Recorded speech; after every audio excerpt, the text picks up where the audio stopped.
What's up, y'all? Hope y'all doing well. We are back on vlog, driving this week's rental cars of the week. So we got this Lexus LFA, and I gotta say, these Need for Speed wheels look pretty cool on it. And we got the CTS. So let's start off with the LFA. Let's see how different it drives compared to my A-Class LFA. So we up against a M3 GTS on a track with traffic. So let's see how this car does. We got the wing down on this one, although I do prefer it being up with this car.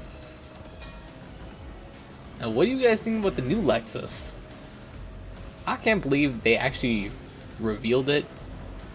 It's gonna be pretty interesting to see how it is once it's in production.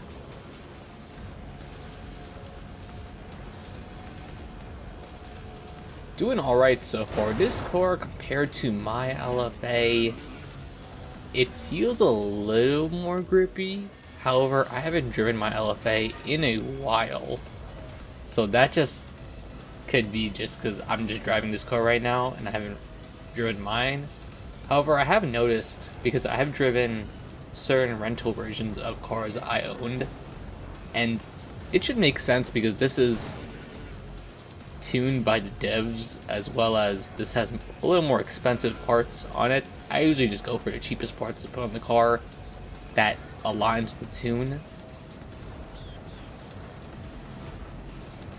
So spending an extra, it could be, oh man, that van really had to get in the way.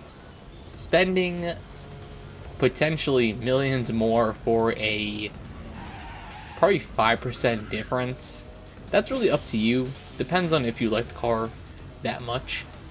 For example, the M3 GTR, I got that thing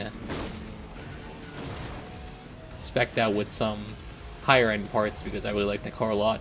So it's up to you. And we got the lead right at the last second.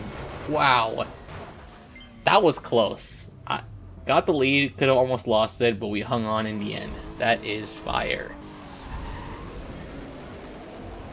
Driving the CTS. Now the CTS is a car I have not driven in over a year. And last time I driven it, it was just absolutely awful. Such a boring car.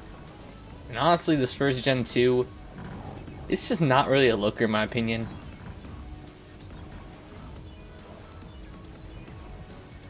Cadillac definitely stepped it up with the third gen, well, the second gen and the third gen. But with this double steering fix, my opinion on these cars are changing, because this car isn't too bad at all, actually. In fact, it doesn't feel boaty like it used to. It's slightly heavy, however, it responds pretty nice. Now, in terms of acceleration and speed, I really can't tell because it's a D-Class car.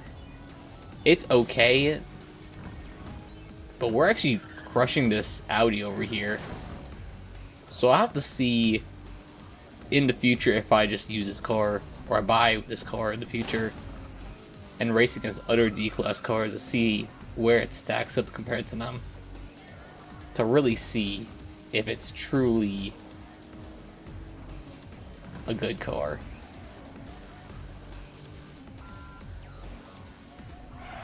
But so far, not bad whatsoever.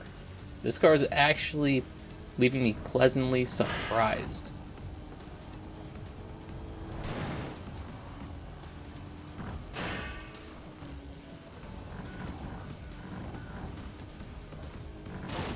If it wasn't so heavier on the steering, this would be a nice cruising car. I can definitely see it for sure. But definitely right now this race is a little bit of a cruise. I'm just chilling. We're in Silverton, so this thing was pushed a little bit to its limits, and in the corners it surprised me. It was a lot better than I thought. This car is actually kinda decent. That is really shocking.